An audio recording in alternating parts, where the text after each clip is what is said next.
다 함께 기도하심으로 금요일 새벽 기도회를 하나님께 올려드리겠습니다.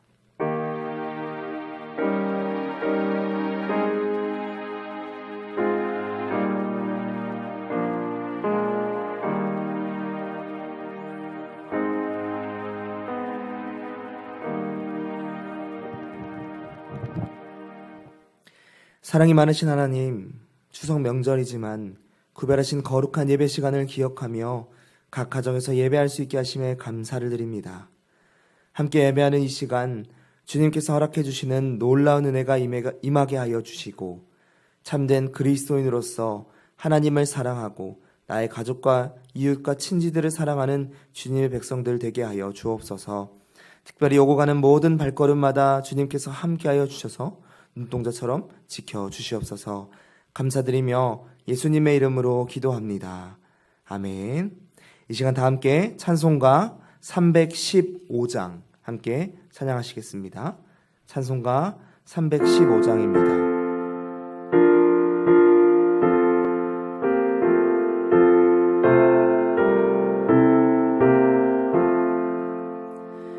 내 주 되신 주를 참 사랑하고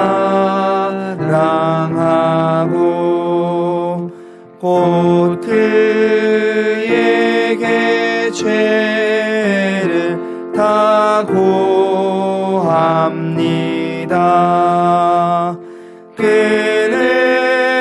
은혜를 주신 내 예수시니 이전보다 더욱 사랑합니다. 주 날 사랑하사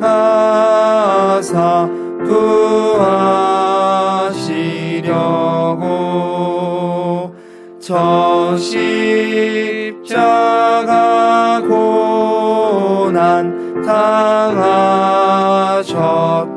당하셨도다. 그가 시관 쓰신 내 주 배우니 이전보다 더욱 사랑합니다. 내 평생에 힘쓴 그 큰 의무는 주 예수의 덕을 늘 기림이라. 숨질 때에까지 내 할 말씀은 이전보다 더욱 사랑합니다. 그 영광의 나라 나 들어가서 그 풍성한 은혜 늘 감사하리.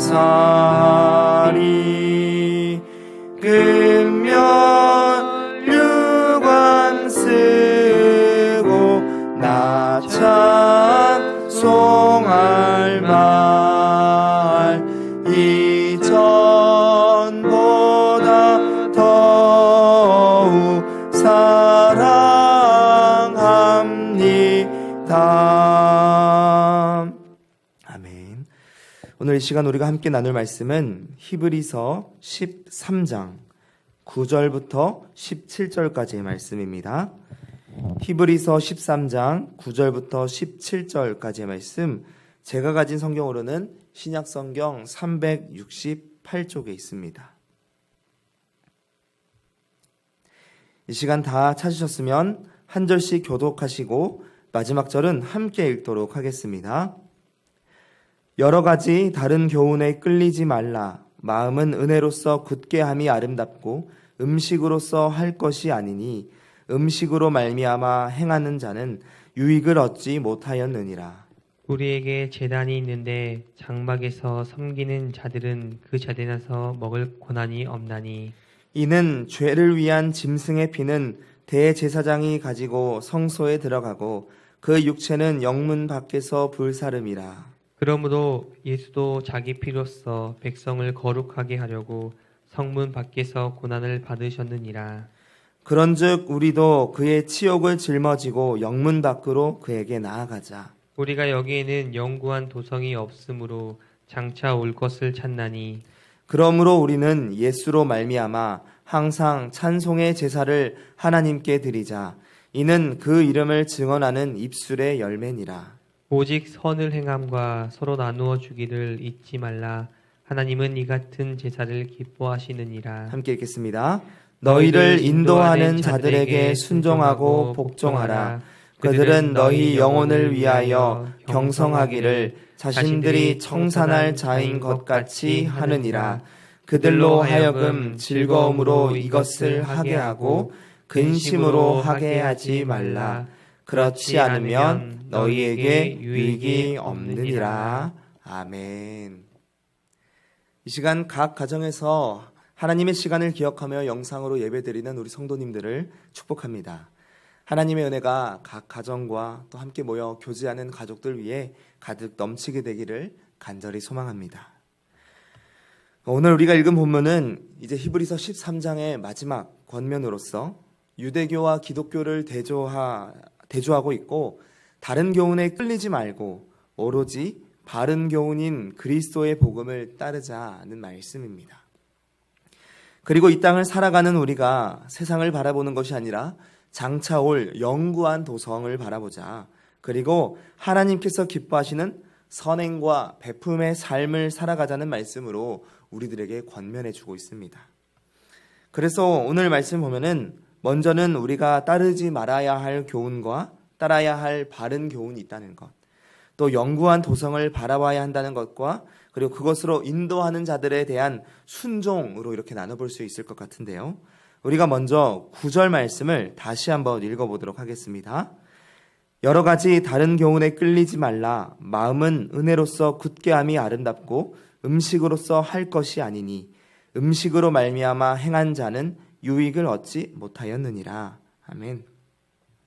여기에서 여러 가지 다른 교훈이라고 얘기하는 것은 원어적인 의미로는 잡다하고 들어본 적이 없는 교훈들인데 여기에서는 제사와 음식의 규정으로 사람이 온전해질 수 있을 것이다 라고 이야기하고 있는 유대교의 교훈을 말합니다. 그런데 히브리서 저자는 이것을 부정하고 이렇게 해서는 안 된다 말씀하고 있는 것입니다. 사람은 그리스도의 대속적인 죽음을 통해서 하나님의 은혜로 온전해지는 것이지 너희가 지키는 율법이나 또 너희가 지키는 음식이나 이런 것들을 제한한다고 해서 온전해지는 것이 아니라는 것입니다. 오직 우리가 온전해지는 것은 어떠한 특정 음식을 먹는 것이 아니라 하나님의 은혜로만 가능하다는 것이고 또 이를 통해 유대교와 그리스도교 사이에서 갈팡질팡하고 있는 이 백성들에게 말하고 있는 것입니다. 그러면서 저자는 이제 영문 밖으로도 나아가자는 권면을 계속해서 함께하고 있습니다. 우리 12절과 13절 말씀도 함께 읽어보도록 하겠습니다. 그러므로 예수도 자기 피로써 백성을 거룩하게 하려고 성문 밖에서 고난을 받으셨느니라. 그런즉 우리도 그의 치욕을 짊어지고 영문 밖으로 그에게 나아가자. 아멘. 즉 예수님께서 죽으셨던 곳을 이제 영문 밖이라고 표현하고 있는데요. 이 말은 뭐냐면 유대교에서 벗어나야 한다는 것입니다. 너희가 기존까지 가지고 있었던 신앙의 체계들, 그것이 그리스도께로 너를 인도하는 역할을 했었을 수 있지만 계속해서 거기에 머물러 있는 것이 아니라 이제는 거기에서 벗어나야 한다는 것입니다. 왜냐하면 당시 히브리인들은 이 영문 안을 거룩한 곳이라고 여겼습니다.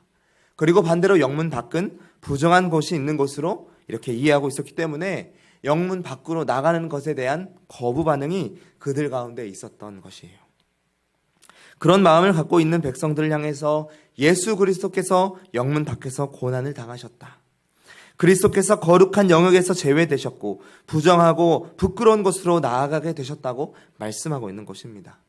왜냐하면 예수님께서 이 성문 밖, 즉 거룩하지 못한 땅에서 죽임을 당하신 것은 자신이 죄인과 동일하다는 것을 보여주심으로써 거룩하지 못한 죄인들을 거룩하게 해주시려고 거룩한 자신을 그 더러운 것에 내어드린 것입니다.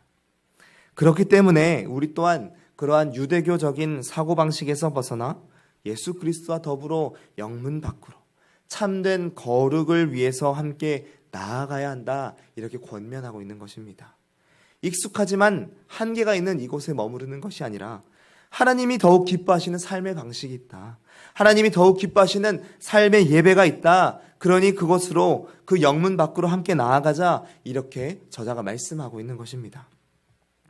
또한 14절 16절까지의 말씀도 계속 이와 같은 말씀을 전하고 있는데 우리가 14절부터 16절 말씀도 함께 읽어보도록 하겠습니다. 우리가 여기에는 영구한 도성이 없으므로 장차 올 것을 찾나니 그러므로 우리는 예수로 말미암아 항상 찬송의 제사를 하나님께 드리자. 이는 그 이름을 증언하는 입술의 열매니라. 오직 선을 행함과 서로 나누어 주기를 잊지 말라. 하나님은 이 같은 제사를 기뻐하시느니라. 아멘. 이 세상의 도성은 극히 일시적인 것이지만 장차 올 도성은 영원한 것이기 때문에 그곳을 우리가 갈망해야 한다는 것입니다. 즉 우리가 이곳에서만 머물러서 이곳만 바라보는 삶이 아니라 영문 밖, 즉 영원하신 하나님 나라를 바라보는 삶을 우리가 이제는 살아가야 한다는 것입니다. 이것이 전제가 되었을 때 비로소 그리스도인으로서 거룩하고 경건한 삶을 살아갈 수 있게 된다는 것입니다. 그리고 16절 말씀을 다시 보면은 이제 우리가 영문 밖에서 살아가는 삶의 방식에 대해서는 오직 선을 행함과 서로 나누어 주기를 잊지 말라, 이렇게 말씀합니다. 선을 행한다는 것은 남을 배려하는 모든 친절한 행위를 가리킵니다. 또 서로 나누어 주는 것 역시 이웃의 필요를 채워주는 그러한 행동을 말씀하고 있습니다. 즉 히브리서 기자는 우리가 하나님께 드리는 찬양의 제사뿐만이 아니라 이웃에게 선을 행하는 사랑의 제사 또한 우리에게 필요하다. 그리고 하나님께서는 그러한 제사를 기뻐 받으신다라고 말씀하고 있는 것입니다. 이어지는 17절 말씀은 이제 15절부터 시작된 영문 밖에서 드려야 하는 구체적인 예배, 즉 예수님으로 말미암아 날마다 드려야 하는 찬양의 예배, 하나님의 은혜를 경험한 삶에서 나오는 감사의 예배를 드리는 것뿐만이 아니라 이제 영문 밖으로 나가는 것이 과연 무엇을 의미하는가에 대한 마지막 권면에 해당하는데요. 우리 17절 말씀도 마지막으로 함께 읽어보도록 하겠습니다. 너희를 인도하는 자들에게 순종하고 복종하라. 그들은 너희 영혼을 위하여 경성하기를 자신들이 청산할 자인 것 같이 하느니라. 그들로 하여금 즐거움으로 이것을 하게 하고 근심으로 하게 하지 말라. 그렇지 않으면 너희에게 유익이 없느니라. 아멘. 이 말씀에서 너희를 인도하는 자들은 당시의 교회 지도자들을 말합니다. 즉 교회 지도자들에 대해서 이 성도로서 취해야 할 태도를 말씀하고 있는데요. 특별히 이 영적인 지도자들에게 순종해야 한다는 의미를 깊이 담고 있습니다. 왜냐하면 교회 지도자들은 성도를 위해서 경성하기, 즉 낮에는 더위를 무릅쓰고 밤에는 추위를 당하며 눈붙일 겨를도 없이 지냈던 그 당시 목자들처럼 한 영혼도 놓치지 않기 위해서 잠을 자지 않고 깨어 지키고 있기 때문이라는 것입니다. 이 부분을 세 번역으로 읽어보면 이렇습니다. 그들은 여러분의 영혼을 지키는 사람들이요, 이 일을 장차 하나님께 보고 드릴 사람들입니다. 그러니까 훗날 하나님께 자신의 했던 일들을 보고해야 되기 때문에 여러분의 영혼을 쉬지 않고 돌보는 것이고, 그렇기 때문에 그들에게 순종해야 한다 말씀하고 있다는 겁니다. 즉 교회 지도자들은 책임감을 가지고 자신들의 사역에 전념해야 되고 맡겨주신 양들을 최선을 다해 돌보아야 하면서, 또한 성도들은 그 권위를 잘 인정해주고 순종을 한다면 교회 안에서 선순환들이 계속해서 이루어지게 된다는 것입니다. 그럴 때 그리스도를 모신 참된 공동체, 하나님을 사랑하고 이웃을 돌보는 건강한 공동체가 될 수 있다는 것이에요. 성도 여러분, 오늘 말씀은 우리가 기존에 가지고 있었던 유대교의 어떠한 사고방식에 벗어나 영문 밖으로 나아가야 하는데, 이 영문 밖으로 나아가는 것이 뭐냐면 하나님을 바라보는 것이고 영원한 나라를 소망하는 것이라 나눴습니다. 또한 그 하나님께서 주신 사랑을 이웃에게 선을 베풀고 남을 베풀어 주신 그러한 사랑의 제사를 드리는 삶이 또한 중요하다고 함께 나눴습니다. 그리고 맨 마지막에 주님의 몸된 교회에 선순환이 일어날 수 있도록 교회 지도자들은 최선을 다해서 영혼들을 보살피고 또한 성도들은 그들에게 순종함으로 나아가야 한다 말씀하셨습니다. 그런데 우리가 이러한 말씀을 듣고 날마다 결단을 하면 하지만 정말 우리의 삶이 말씀과 같은 삶으로 변화되는 것은 너무나 어렵습니다. 우리가 공동체로 모였고 오랜 신앙생활을 함께 하고는 있지만 이것이 참 쉽지는 않기 때문에 오늘 본문이 이렇게 말씀하는 것은 아닐까 생각을 하게 되었습니다.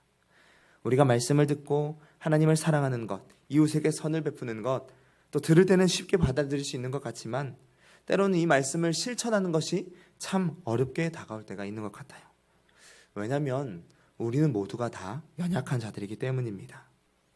우리가 함께 있다 보면은 처음에는 보지 못했던 모습들이 보이게 되기 때문입니다. 그러다 보면은 은혜가 잘 안 되고 별로 돌봐주고 싶지도 않고 괜히 손해보는 것 같은 마음이 나에게 올라올 때가 있습니다. 그러면 사랑하는 일에 당연히 소홀해지게 되고 또 섬기는 일 또한 소홀해지게 되고 그러다 보면 순종하는 일에는 더더욱 어려워지게 되는 것입니다. 그렇기 때문에 하나님께서는 오늘 말씀을 통해 우리들에게 말씀하고 있습니다. 하나님께서 기뻐하시는 제사, 하나님께서 기뻐하시는 예배는 하나님께 온전히 올려드리는 찬양의 제사뿐만이 아니라 우리 옆에 있는 이렇게 예일교회 공동체로 묶어주신 동역자들을 먼저 사랑하는 것, 그들을 먼저 섬기는 것, 그들의 필요가 있다면 다가가 물어봐주고 채워주고 함께 기도해주는 것, 이것이 하나님께서 기뻐하시는 제사, 하나님께서 기뻐하시는 삶의 예배라는 것입니다. 또한 이를 위해 최선을 다해 노력하고 있는 교회 지도자들에게 순종하며 나아갈 때 우리는 이전에 누리지 못하였던 하나님의 큰 복을 얻게 될 줄 믿습니다. 사랑하는 성도 여러분, 오늘 본문뿐만이 아니라 모든 성경의 말씀에서 그러하듯 우리가 정말 여러 가지 다른 복음이 아니라 진짜 복음을 소유하고 그 말씀대로 살아가기 위해서는 말로만 하는 것이 아니라 우리의 행함으로 드리는 삶의 예배가 너무나 중요합니다. 오늘 우리가 말씀 들으는 것에서 머무는 것이 아니라 이 말씀대로 살아내기를 결단해야 한다라는 것입니다. 이제 히브리서를 마무리하게 됩니다. 당시 심한 갈등과 어려움 속에 처해 있던 유대교 그리스도인들, 그들에게 주는 이 히브리 저자의 마지막 권면은 더욱더 하나님을 소망하자, 이웃에게 사랑을 베푸는 그러한 삶을 살아가자, 이렇게 권면하고 있습니다. 간절히 바라기는 이 말씀이 오늘을 살아가고 있는 우리들에게 말씀하시는 하나님의 음성임을 기억할 수 있기를 소망합니다. 믿음의 여정을 온전히 걸어가는 것 참 쉽지 않습니다. 하지만 그럼에도 불구하고 우리를 위해 영문 밖으로 나아가시는 그 주님을 매 순간 바라보고 날마다 우리의 삶으로 하나님을 예배할 수 있게 되기를 간절히 소망합니다. 또한 우리가 삶을 살아가면서 특별히 명절을 맞이해서 여러 가족들과 이웃들과 친지들을 만나게 될 것인데 우리들의 몸으로 이들의 필요를 채워줄 수 있는 그러한 사랑을 보여줄 수 있는 참된 그리스도인들 다 될 수 있기를 간절히 소망합니다. 그래야 해서 이러한 삶을 통해 주님의 마음을 흡족해 해드리는, 주님께 기쁨이 되는 우리 모두가 될 수 있기를 주님의 이름으로 간절히 축복합니다. 함께 기도하겠습니다. 하나님, 오늘 말씀을 통하여 우리를 거룩하게 하시기 위해 영문 밖으로 나아가신 주님을 기억하길 원합니다. 십자가를 지고 나아가신 예수님을 따라 우리 또한 영문 밖을 향해 나아가는 삶을 살아가게 하여 주옵소서. 그래야 쉽지 않은 믿음의 길 가운데 더욱더 간절히 주님을 바라보게 하여 주시고 날마다 주님의 은혜를 찬송하며 예배하는 저들 되게 하여 주옵소서. 또한 그 받은 은혜를 가지고 세상 속에서 살아갈 때 우리 이웃들을 한 번 더 돌아볼 수 있는 마음을 허락하여 주옵소서. 우리에게 허락해 주신 교회의 지도자들과 우리 공동체 가운데 더 깊이 그들을 사랑하며 기쁨으로 섬길 수 있게 하여 주시고 이로 말미암아 오직 주님의 영광이 되고 기쁨이 되는 삶을 살아가는 저희들 모두가 다 되게 하여 주옵소서. 주님, 추석 명절을 보냅니다. 우리 가족들과 친지들과 이웃들에게 그리스도인으로서 예수님의 사랑을 전할 수 있는 시간 되게 하여 주시고 오고 가는 발걸음 주님 항상 지켜 보호하여 주옵소서. 감사드리며 예수님의 이름으로 기도합니다. 아멘. 하늘에 계신 우리 아버지, 아버지의 이름을 거룩하게 하시며 아버지의 나라가 오게 하시며 아버지의 뜻이 하늘에서와 같이 땅에서도 이루어지게 하소서. 오늘 우리에게 일용할 양식을 주시고 우리가 우리에게 잘못한 사람을 용서하여 준 것 같이 우리 죄를 용서하여 주시고 우리를 시험에 빠지지 않게 하시고 악에서 구하소서. 나라와 권능과 영광이 영원히 아버지의 것입니다. 아멘. 우리가 이 시간 함께 계속해서 기도하실 때 먼저는 오늘 들은 말씀을 가지고 영문 밖으로 살아가겠다. 내가 주님의 자녀들, 우리 이웃들을 사랑하겠다. 그러한 마음을 결단하면서 기도하시기 바랍니다. 현재 진행하고 있는 우리 후반기 사역들, 또 순모임, 또 60주년 기념 행사 이것들을 위해서 기도해 주시기 바라고 여전히 지금도 질병으로 인해 싸우고 있는 환우들과 고난 가운데 있는 우리 성도님들을 한 분 한 분 이름 불러가시면서 기도해 주시기 바랍니다. 또한 추석 명절입니다. 모든 순간들마다 하나님의 사랑을 전할 수 있는 우리가 되게 해달라고 결단의 기도를 하시고 오고 가는 모든 순간마다 성령 하나님 함께 해달라는 간절한 기도를 하시기 바랍니다. 그리고 마지막으로 각자 가지고 나오신 개인의 간절한 기도 제목들을 위해 이 시간 함께 기도하며 나아가도록 하겠습니다. 함께 기도합니다.